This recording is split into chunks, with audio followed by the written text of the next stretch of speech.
Hello, welcome to the Actor's Guide to the End of the World podcast, where we talk about acting in Hollywood in a way people understand. I'm Ikon Song, and this is a very special episode. We were in the holiday spirit. We thought we'd give thanks to all of our great guests this past year. This is a compilation of some highlights from our guest interviews. Look at this as a sampler platter, a buffet, if you will, of practical wisdom, advice, and a lot of inspiration. You'll hear from a range of lovely and talented people: an Oscar-nominated writer, series regulars, successful showrunner, and whether you're celebrating a holiday or not, wherever you're listening, thanks for joining us. Enjoy the show. Kirsten Sheridan was our very first guest, Oscar nominated for In America. Other credits include Say Nothing for Hulu and Disco Pigs, where she directed a 24-year-old Cillian Murphy. The trick for me, and it's not even a trick, it's just kind of like a happy accident. I kind of feel, and this is an actor's podcast, so you're going to think that I'm like making this up to kind of make actors seem like the best thing ever. But I truly believe that like actors are out on such a limb, and it's a terrifying place to be. And I kind of feel like my maternal instinct really kicks in. And I feel like I just want to like support them and not make them feel like they're doing the most terrifyingly vulnerable thing in the world, which they are. And so I totally just forget about my own like worries in that, you know. I'm just like, number one, I had Enda's script and I adored Enda as a person, as a writer, everything. And so I was like, I only felt like, Jesus, I better get up and make sure I do the best for the script. And then when I'd be on set, it never really occurred to me, like, how do I feel being 26 or 23 or whatever I was on set? Because I was like, is Elaine okay? Is Cillian okay? Is the little kid okay? You know, like, so yeah. It's kind of handy to have that mother thing going on, you know? Can you talk a little bit more about, when you said the maternal instinct, is that kind of how you feel the relationship is as yourself as a director when you're on your set? Yes and no. I mean, I've spoken to Rían about this before. I kind of feel like, depending on the actor. So like some actors want you to be yes, absolutely, the mother hen. Other actors want you to push them.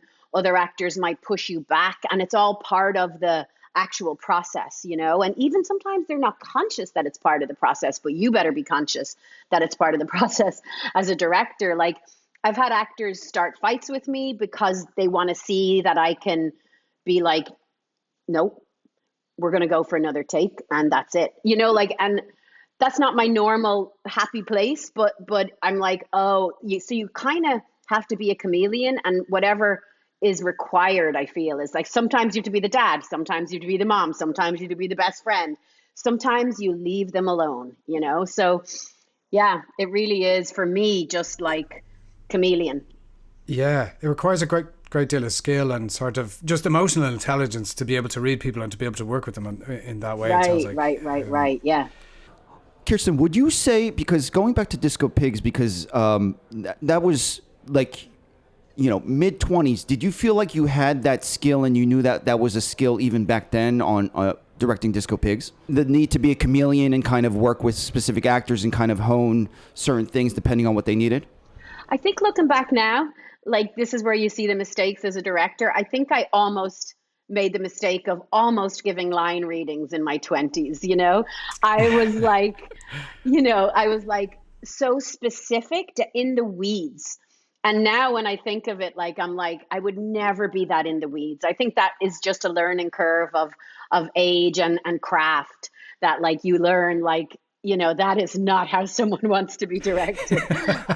Yeah, I think as an actor too, you kind of learn, but just as you go, you get less precious about it because you're like, oh, it's not as, you know, I don't have to be as specific as that in that way, I think. Yeah, and then like if an actor does want a line reading, like that's fine. I would do that. But I think in the kind of bigger scheme, the one thing, I mean, you know, everyone always is like, what's it like having a dad being a director? But the one thing that I can really say I did kind of learn by osmosis is that it's so okay as the director to be like, I have no idea. I don't know. What do you think? You know? And then suddenly the crew are all like, I think this, and the actor's like, I think that, and everyone's kind of involved and there's an energy going.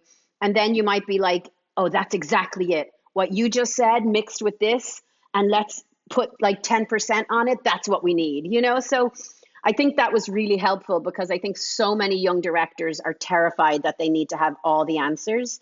And the more they let go of that, the better director they are, you know? I love that. Those are the type of sets that I love being on, because in the moment, the director might not always have the answer, but as a collaboration, everyone is trying to solve the problem at hand, and everyone together can get through it. And I think there's nothing worse I can imagine as an actor. Like, again, I think actors are out on a limb. So they're kind of like kids to me, like 2-year-olds, but in a good way. You know, the way you can't lie to a 2-year-old. So like, if you're lying to an actor pretending you know the answer to everything, I think it's nothing more terrifying for the actor, because they're like, oh, they haven't a clue. And they're like acting all like, you know, put this there, do that. Like, oh no, they're pretending to be the director. You know, you worked with Cillian Murphy when he was in his mid-20s. Were you ever surprised that he won an Oscar? Nope. No way. Absolutely zero surprise. Okay. So written on the cards. You know, at the same time though, like, there's a lot of people I would feel that way about who haven't yet. You know, there's a lot of actors I've worked with. I think Cillian though takes the craft incredibly seriously. You know, like you can tell from day one. He was like vicious in a good way about pushing back, but in a great way. You know, like he was the opposite of okay, whatever you say. You know, and I remember being like, wow, this keeps me on my toes. But it's part of the reason I think why his that drive is very strong. Sorry, I have to ask. So, in what way? Because both of you were fairly young. In what way was he able to viciously protect his art and his craft, but also not throw you off or offend you? Yeah, good question. I mean, it's kind of like the way I would be like, I wake up in the morning and I think I have to not fail Enda's words. I think I was so aware that Cillian did not want to fail Pig, the character. So it's got nothing to do with Cillian's ego versus my ego versus what the director and the actor are. It was not that. It was Pig saying like, I can't do that. And me being like, oh shit, right. Okay, I have to listen to this. This is so it was coming from that place. And I guess that's the difference, you know? When it comes from an ego place, it's a whole different story. And I'm sure you guys, you know, you can smell that a mile away. It's all horse shit. And if we have to do that stupid dance, then fine. But, you know, I think if you cast properly, like that's my whole thing, cast properly, and you won't be in that stupid waste of space, you know? Yeah, because I think that ego space is underpinned by self-centered fear. Always. It's always fear. But sometimes covered in so many layers that you're wasting hours of the crew's time and the money, and you're going, oh my God. Yeah. It's tricky. Patrick Massett is a hit writer and showrunner. The original Lara Croft Tomb Raider with Angelina Jolie, Friday Night Lights, and The Blacklist are just a few of his credits. When did you think that, being a writer could be a viable career? I don't know, man. It's just like, I never felt like it was a good business model. I never felt like, this is a great career move. I'm going to go write and get into Hollywood because I feel like it's a great way to make a living and make money and be successful. It was more like, it was just a passion. I just really wanted to pursue. I was so curious about the business and the industry. And I landed in LA without knowing anybody and having any contacts, zero. I mean, actually, there was one. His name was Val Kilmer, who I had done a play with in Colorado, and we had become friends. No. Wait, you did a play with Val Kilmer in Colorado? I did a play and a movie, 2 movies. Wow. So anyway, to answer your question, Rían, it wasn't a business thing. It was just my heart, my passion, a lot of ignorance, a lot of like naivete, I would say, more than ignorance, but just. And also growing up in Nebraska was hard, man. It was tough. We did not have a lot. We were farmers, and it was hard, slogging. And it just seemed like that being able to escape into those other worlds just seemed like a way of just a better way of living, just to get out of my own head in a way. Yeah. I got really lucky. You know, I was at a bar one night and a guy hands me, and guy was telling me he was a screenwriter, and he goes, "Oh, you got to listen to these tapes." And this was pre cell phone, so I called him on a payphone the next day because I didn't have a phone, and he said, "Yeah, come over to my house and I'll give you these tapes." And they were the Robert McKee tapes, a live lecture on the story. The book called Story, and it was that live lecture, and that's how I learned structure. And then from there, I picked up 2 other books. Then I wrote 2 screenplays, and I got an agent from that. So it was just it was just all this like self-generated sort of bouncing around, following my instincts kind of thing. Yeah, and then I wrote my first script that I sold. I happened to share it with John Zinman, who was at a theater company that I had seen, and he gave me some notes, and I sold it. And at the time I was with my wife Mary, and we had 3 kids, and I was completely broke. We hadn't paid our rent in 3 months. I had a crazy landlord who was threatening to chop down our door with a chainsaw, telling us we had to get over this movie habit bullshit and get a real job. And have you? No. And then I sold this movie to MGM. It paid all of our bills. It got us to 0. Basically, it just got us back to where we could begin to like breathe a little bit. And then soon after that, I met John, and then we did Tomb Raider pretty quickly after that. Like when we say these stories, that's what I miss when today everything and any information is online, and when people take risks, they're scared of making that social media post. Yeah. Do you know what I mean? We're kind of losing that excitement and that danger. No, that's a really good point, man. This guy behind me here in this picture. That's this photograph is so amazing because it's Mick Jagger watching himself on. Can you see that? It's Mick Jagger. Yeah. Laying on bed watching himself on the Ed Sullivan Show. Now, if you read his biography, he was going to the London School of Economics, and he still hadn't decided if he was going to do this musical bullshit, or if he was going to go to the London School and finish and become a great accountant because he was so smart. And so he's like, again, it's like he took that risk. He said he made that leap, pulled away from his parents and this future, and said, "Fuck it, I'm going to try this thing with these guys called the Rolling Stones, I guess." And he became the greatest rock star in the world. But in that moment, if you read the biography, he still hadn't made his decision whether or not he was going to do music. He was like, funnily enough, what he's watching is like, is this going to work or not? I still think that sometimes. Yeah, I know. I love that idea of like, not is this going to work? It's the gamble. When we were trying to get Angelina Jolie onto Tomb Raider. We can move on to other stuff. But there's just so much in that thing where she, we were sitting around in Larry Gordon's office, and we have the script, and we've got the green light. We got to get an actor. If we get the actor, we go into production. And we can't, we all wanted Angelina, but everybody kept saying, she's not doing well right now. She's with Billy Bob. She's partying a lot. Everybody knew that. It wasn't like a secret, but she was like, but we basically, John and I basically said, go call her manager back and say, we're going to get her in the best shape of her life. We're going to do ropes courses, and she's going to, get a trainer, a nutritionalist. She's going to learn to ride motorcycles and fight Cobb McGraw. She's going to be in 3 months before she starts to roll frame of film, she's going to be a super badass in the best shape of her life. And we're like, so he called her back, called the manager back, couldn't get a hold of the agent. And the manager called him back in an hour after that pitch and said, she'll do it.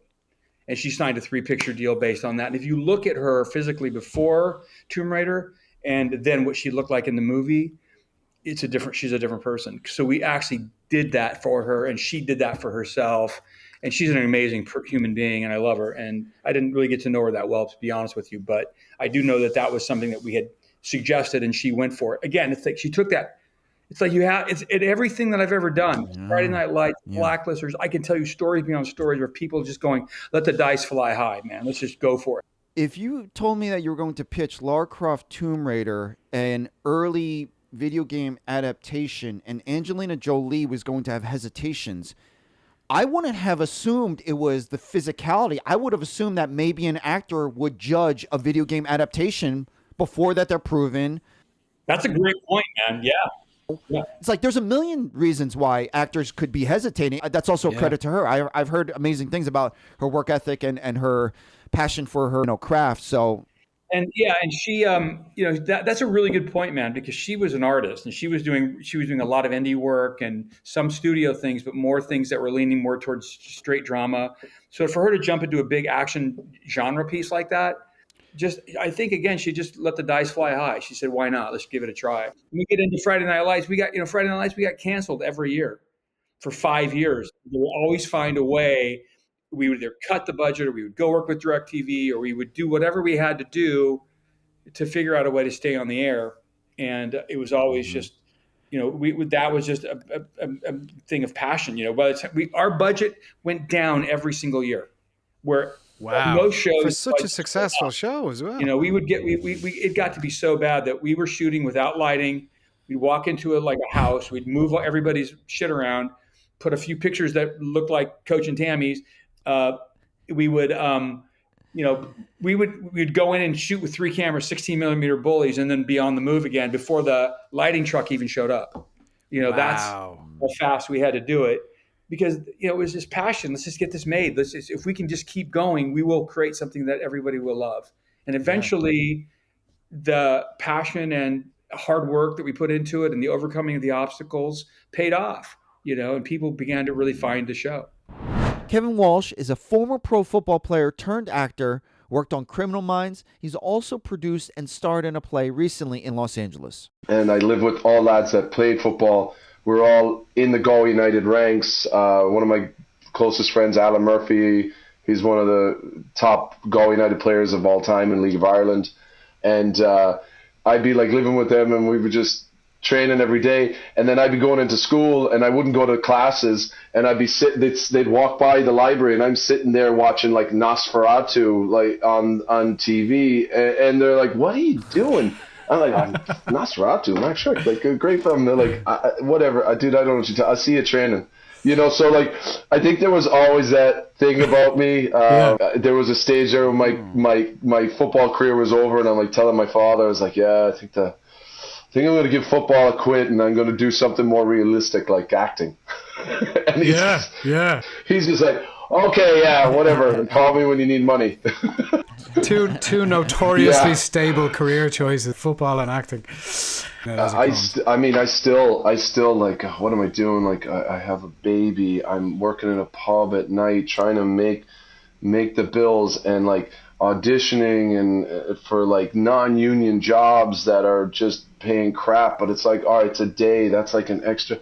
I still struggle with that. I still struggle with that every day. I don't know what is wrong in my head that doesn't tell me just you have a college degree, you're pretty affable, you can get a job at anything. I don't know, I can't escape it. So I think I have some sort of deniability in me that. I'm no, I can sit in a room and I don't care if it's whoever, I'm going to say the craziest names, if it's Al Pacino, if it's Bradley Cooper, if it's Cillian Murphy. I have no problem sitting in the room with these people. I have no problem. I'll be in awe in a way, oh, these guys are amazing. Someone goes, oh yeah, Walsh can do that scene. I would be able to step up but I'm not shy about that. I think I can sit in the room with them and do my thing. And that's a weird confidence that comes from somewhere. I don't think I'm very cocky. You don't come across as very cocky. But we talk about this a lot, this parallel between athletes and actors. I think there's a lot of commonalities between the two. Can you kind of talk about how that experience as a professional athlete kind of helped you in this crazy world as an actor? Oh, Econ's coming with the good ones, man. He's the Barbara Walters of this podcast. No, it's a really good question. There is. I mean, every acting teacher I've ever spoken to, I've told them about my sports background, and they're all athletes make really good actors. I think there's the discipline, obviously, the kind of in training, the amount of mundane stuff we do over and over again, touches, like in football, I can think free kicks. I would take free kicks a lot, or corner kicks, or just touches of the ball. Like we do that over and over. And I think acting, sometimes you need to do those things over and over, and you remind yourself about certain stuff. I also think the travel's a big one. Yeah. I got to meet people from all walks of life. I hope it makes me, like, Howard would say this, and I think he got this from Uda. It's like at the end of your career as an actor, you should be the most empathetic person, because you've met or you've played these people from all walks of life. Wow. I think, that's the goal. And I think I'm naturally empathetic. Catch me on a bad night at the bar and I'm not like, and you're being an asshole, I'm going to rip you to shreds. But like, I'll probably feel bad about it tomorrow. I'm like, oh, I probably should have gone easier on that guy last night. But I think like with the sports and, and how it ties into acting, I think it's literally just like grit. Also, you imagine going down to I played soccer in the west of Ireland in December, and it's fucking Baltic, and there's rain pelting, and like I remember asking, like, we get hailstones and it smack into the back of your legs, and I'm like, take me off, and he's like, fucking stay on, you scored 2, like stay on. And I'm like, this game's shite. I have no problem, doing something crazy or going to some weird depths or throwing myself in a river for a shot, and I think it's also team. It's the team stuff. Like, I think a lot of actors forget that this is such a big team job. Like, it's a huge team job. There's just so many facets to this business that have, all you have to do is come, do your job, be cool, see what you got, and I think the sports have really helped me that. It's perseverance. It's like, I hate to use the crazy sports, but you're down 2-0, and there's like 20 minutes left and everyone's injured, or you're down a man. It's like, all right, what can you do to bring to this? How can you win this match? And I think like in acting, it's kind of like that a lot of the time. I love that. Timothy Davis is an actor, teacher, playwright, appeared on Billions, and is also an actor studio graduate. And obviously, we can talk about our common experience of training at Leslie's, but one of the things that I wound up being grateful for with Leslie was that level of clarity, because my experience early on as an actor was, again, I have that fragility of wanting to be great at this thing, but having so little experience at it, right? And the way a lot of teachers would talk to me was in this very poetical, beautiful, but completely sort of oblique cadence and vocabulary, where again, at 2021, I'm too terrified, right? I'm so dedicated to want to be great at this. I'm too terrified to just go like, I don't know what the fuck you're talking about. I don't know what you want me to do. I didn't get half your references. Wait, you don't think when the tiger drinks the water, he knows not whether the butterfly is watching is helpful? Yeah, and so you wind up going like, yeah, man, yeah.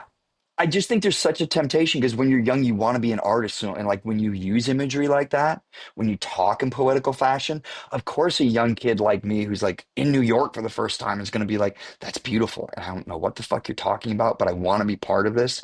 So yeah, I agree. But then you walk in your next rehearsal for, Danny the Deep Blue Sea or Early Burley or David Mamet, whatever you're doing. And you're like, I have no idea what they want me to do. I guess I'll just rehearse harder.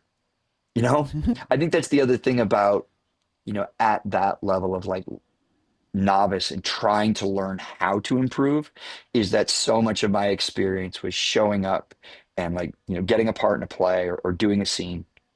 And you basically showed up and you did your first rehearsal was basically doing your best performance possible with no rehearsal. And then you showed up your second rehearsal and basically did the best performance you could possibly do with one rehearsal. And that was sort of the evolution of putting that character together and that scene together. And, through osmosis and through slow glacial evolution, you might learn a couple things. But I think that process of learning is really slow. And then what I also found is the application of whatever I learned in that first experience, very little of it translated to the next experience I had. And all I knew, was when I first started acting, the actors I responded to all seem to have one thing in common, which is they were trained at the studio or people associated with the studio. So it was Mickey Rourke, it was Robert De Niro, it was Harvey Keitel, it was Ellen Burstyn, it was Al Pacino, it was Newman, and so I was in that program for 3 years. I had very complicated feelings about it. There's a lot about it that for which I am very grateful. There's a lot about it for which I am enraged. These days, I think with more distance, I'm more grateful for it than enraged, but I went through a period where I was quite enraged. But it's been my experience of being in the business that most of those institutions that charge a exorbitant fee for you to learn the skills of acting do a relatively terrible job at preparing actors to go work in the professional world. And I know often the educators at those institutions will say like, "Hey, that's not our job," or we are not a trade school. Yeah, we're not a trade school. We are teaching you a craft, which the difference between that is too fine for me to appreciate. I just think if you're taking money from young kids and money in the that are in the five figures, you have a responsibility to prepare them for the professional world as long as we're going to live in this capitalistic knife fight of a country that we live in. That's a great description of it. Shaan Sharma is an actor, teacher, SAG-AFTRA national board member, and series regular on the worldwide hit The Chosen. I'll just have random people come up to me and share the most lovely things. And now on the show that I'm on, The Chosen, which is touching people's lives in such an amazing way around the world, like we want to be telling stories that make a difference in the world and touch people's lives. And generally because we were touched in a way by film and television in a way that, made us want to do this for a living. And so yeah, it's really something special, and it comes from adding value to other people, not trying to be stingy and hold it to yourself. We're giving of ourselves to others, and it's a cup that replenishes on the daily. It's not something that ever runs dry. We did an event at the Union years ago, 2017-ish, something like that. I think it was the showrunner of the show Army Wives that was on around that time. And Okay. she said something, she was a producer or something, and she said, I used to think that there was a box called success, and if somebody took some out of that box, it was less for everybody else. And she's like, I realized that there's no bottom to that box. There's plenty of room for success for everybody. You don't have to be, jealous or envious of other people's success. You can celebrate it with them. And you're probably going to attract more success in your own life if you behave that way anyway. So the staff were including me in initiatives to bring more commercial work back to the union because we were losing it hand over fist to social media and non-union stuff. And that's when I was approached by the political factions. It's not something that I seeked out. I was never like, I want to be on the board of the union. It was like, in fact, when they approached me, I even went to our staff, and Serena Kung, who's our LA local executive director, will tell you this. I was like, why would I want to do that? That sounds horrible.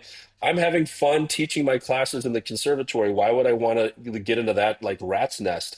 And she and Ilian, who was our like executive director of LA at the time, were like, Shaan, if you want to move resources towards education, then you have to be in the room where those decisions are made. And true, I was so devoted. There's this old school mentality that some of the old school leaders of our union have, which is it's not the union's job to help you get work. It's only there to help you when you're working. And when less than 10% of our membership qualify for health insurance and can't make a living doing this, I think the union owes it to the 90% to do more to help them get work and help them succeed. At least that's what I would want from my union and what I wanted from my union before I was making a living as a performer. So I don't really get down with the idea that all of these people are supposed to pay dues to something that shouldn't try to help them until they actually succeed. That doesn't really make sense to me, and I think a lot of members agree with me on that. When you were doing all these other things, when you were a session director, did you have an end goal in mind? Like, I want this. Yeah, you touch on something really important. I started to work consistently, but it was so hodgepodge and random because I didn't have a unified vision of what I was trying to accomplish. And this is what I find is true for most actors that I now educate, which is like, what's your goal? Where are you actually trying to end up? And like, oh, I just want to work. I'm like, okay, well, that's like going into a grocery store and saying, I just want to eat. It's like, you got a billion options in here, and I won't even know what aisle to direct you to until you tell me, you want cereal? Do you want fruit? Like, what do you actually want out of this business? Because you can't be in every aisle all the time. You've got to direct your time towards the places where you want to get something. So, for example, if somebody's like, okay, well, if you really ask me, then I want to be in like, like Game of Thronesy type of stuff. It's like, have you reached out to Nina Gold's office? Are you reaching out to the directors that direct those episodes? Have you been reaching out to the writers who write those episodes and looked at what other projects they're doing? Are you reaching out to the agents that represent the actors on those shows that have those relationships with those casting offices? Like, you only have so much time in the day. So if you actually get laser focused on a goal, you can start to move energy in that direction. And it's not only that you're going to move your own energy in that direction, but because all of these people around you love you and want to help you, if they have any connections that can move you towards that place, they'll be like, hey, I know this director, or hey, I worked with this actor, or hey, I know this thing. And now you've got the universe pushing you towards where you want to go. So until I actually declared and decided what I wanted, I was booking, but it wasn't in any particular direction. I was doing multicam over here, single cam comedy over there, drama over here, just trying to make the job booking a commercial. But I wasn't building a momentum in a direction until I decided that I wanted to be a series regular on a TV series. And okay, who controls television? The writers. They're the ones who are the showrunners, the creators, etc. What can I do to build relationships with writers in the Writers Guild? Table reads. Why don't I just start inviting writers with amazing there you unproduced go. scripts to send me their scripts, and then I will cast amazing actors because I work in casting. I know all these people. I'll just bring great actors to a table read of the script, and then because I don't just do anything half-ass. Normally, when we do a table read, it's just people bring their iPads or they print out a script and we sit in the fold-out chairs in a room and we read a script. That sounds really like a underutilization of the opportunity. Here's this writer who spent God knows how many months or years writing this story, and this is their one opportunity to hear it come to life by professional actors, because the chance that it's actually going to get produced into a movie are almost none. And so why don't we get food that's inspired by the story? So if somebody's eating lasagna in the script, we're going to have lasagna at the table read. Why don't we design a custom trailer so that there's something cool on the screens when they come in the room? Why don't we get props from a professional prop house as like a centerpiece to kind of bring you into the world of the story? We'll have table tents. We'll have custom artwork cover sheets on every binder. We'll pre-highlight all of the lines for all the actors so that they can easily find their role and find their multiple characters. Where can we make it so that when the writer comes into this room, they are like, who are you people? Why are you so cool when you don't even know me? I'm just a nerdy writer who sits in my room alone all the time, imagining the day that something will sell. And you've just invested all of this love and care into every detail of this experience. Our goal was that they would never forget that. And they would always associate SAG-AFTRA with that kind of attention to detail and passion for storytelling. And I started doing those in 2017. And now I've done something like 400 table reads across my podcast, across for the Writers Guild Foundation, for SAG-AFTRA, for my own studio, for other production companies, etc. I've kind of become the table read guy. But a year later, after saying I wanted to be a series regular, I booked The Chosen. Now, whether that's coincidence or whether it was the law of attraction, whether it was like the universe helping move me in a direction, as soon as I got serious about what I was trying to accomplish, that's when that came into my life. Brandon Finn is currently starring in Apple TV's Chief of War opposite Jason Momoa and Cliff Curtis. This is his very first series regular, playing Prince Kopule. And I auditioned for the role Nahi, which was Jason Momoa's youngest brother. The initial breakdown for that character was that he was supposed to be the young hothead who hadn't had as much war experience as his two older brothers. And so he had something to prove. And I tapped into that, and I remember maybe about 2 or 3 weeks later, they said, hey, we loved your tape. We'd like to do a Zoom callback with the producers. And I did the notes, and 3 weeks go by. I think, it's not me. It's not, I get it. I'm 5 feet 9 inches tall. Jason's 6'4", Greek god. It's whatever. And we get an email saying, hey, Jason's watched the tapes. He thinks the role that you currently auditioned for is not going to work, but we like your work. We'd love to give you a different role to audition for. And so I got a different Zoom callback. I didn't have to send in another tape. I just went to another Zoom callback with different sides, different character. And now I'm auditioning for the Prince of Maui, Prince Kalaniku Pule. And Justin Chun, I remember, was a big fan of the work. They wanted to make sure the actor could portray the relationship between father and son. And I find out later, maybe about a month later, that I get network approved. And my ignorant, innocent mind had no idea what that meant. I said, what does that mean? Did I get the job? Did I not get the job? She goes, you have the job. They're just waiting for the contracts now. And I started crying. I started crying. This was June 2nd, I think, of 2022. Yeah. Yeah. Just crazy. But more specificity with the audition process itself. Talk about moving pieces and this and that. They initially had Cliff Curtis playing that role. Wait, the role that you did? Yes, that was the initial. Wow. And it was Cliff's idea, from what I'm told, with Thomas Parsibit and some of the other producers, that Prince Kupule should be a younger guy.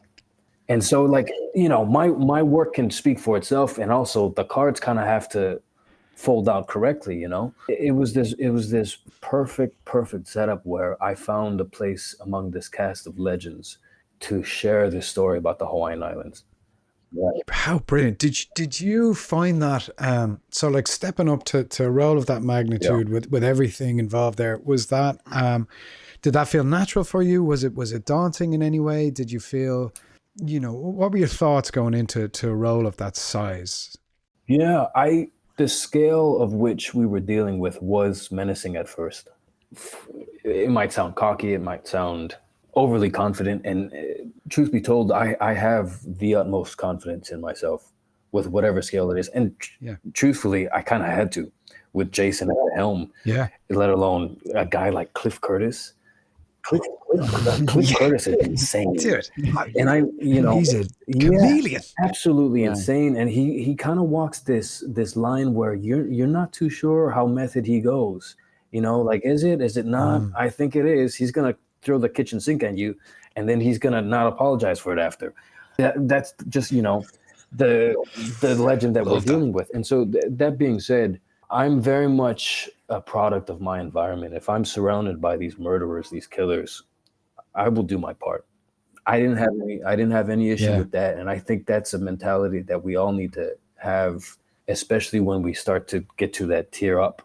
You know, it's like, if we're going to make the move, you got to be ready for that move regardless. If you haven't seen the show, Jason Momoa is almost completely naked, lassoing a shark. This is what you're going up against. It's a tall task. That's a lot. That scene in particular, that sequence, let's be honest, nobody's looking at the shark. Nobody's looking at Jason's face. We all know what everybody's looking at. No matter what you are. Yeah. 100%. Yeah. I will say Jason Momoa is the one person where I'm like, yeah, I buy that. Yeah. I buy that. He could do that. And last but not least, Brian Stepanek, actor, teacher, director, and cult favorite, known for playing Arwen in The Sweet Life of Zack and Cody, in addition to many commercials, blockbuster films, and TV shows under his belt. They did 99 episodes of The Sweet Life. I was in 27. Oh, wow. And I was a guest star. And that is what I've been most recognized for my entire life. And when I booked it, my manager or my agent at the time told me not to take it.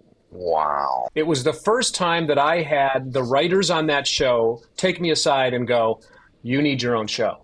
Because I came in, so I'll tell that story. So when I auditioned for that role, they originally had it broke big, burly, fat, hairy Hagrid type. That's who that character was supposed to be, a big kind of oaf. And they weren't finding it. And so I get called, because the casting kind of knew me, but I probably had auditioned for him a few times. And I walked into the waiting room, and I'm looking around going, what am I doing here? I don't look like these guys. I wonder what conditioner that guy uses. These are the thoughts going through my head.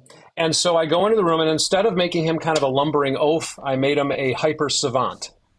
I made him super high energy and kind of crazed. And I remember finishing the audition for the head writer and another writer, and it was dead silent. And they looked at each other, and one said to the other, can we do that?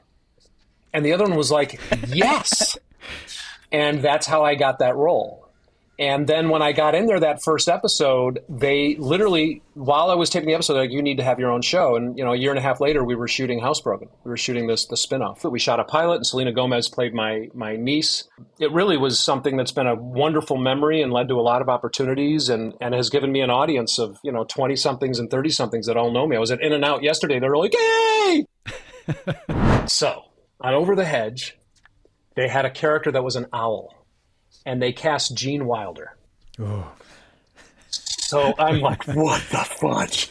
And he comes in and he says, so I did a little research on owls, and I wrote a little poem that I thought we might be able to use. And everybody's like, okay, Gene Wilder. And I just happen to have it. Oh, the reason I have it is because he finished that poem and we all were crying because it was about Gilda. And we were all like, oh my God, it was beautiful. He finishes it, and I may read this for you. I don't know that I should. Cut to about 3 years ago, I'm talking to my friend Tim Johnson, who directed that film. And he goes, man, I wish somebody, had picked up that piece of paper on that music stand. I was like, yeah, I know. And so I was cleaning out my files, I think over the pandemic, and I found a file called Over the Hedge, and this was in it. I had picked it up. So you don't remember taking it? Nope. You just, yeah. I took it, put it in the file, Incredible. And I forgot about it. So it is dated January 26, 2003. So I know the date that we did it. It has his handwriting in the margins. And the gist of it is he's talking, it's a poem about him talking about his mate for life, his owl mate for life. And he basically says, and one day some kid shot her with a BB gun. And now I'm alone. And I just sit in the tree by myself. And all the other animals say, well, don't worry, there'll be someone else. And I just say, who? Wow. And the last line is, people think I'm such a wise old owl, but I'm really not. I just keep my mouth shut. That is incredible. Yeah. Crazy. And that is our episode for this week. Hope you enjoyed it. Stay safe and see you next time.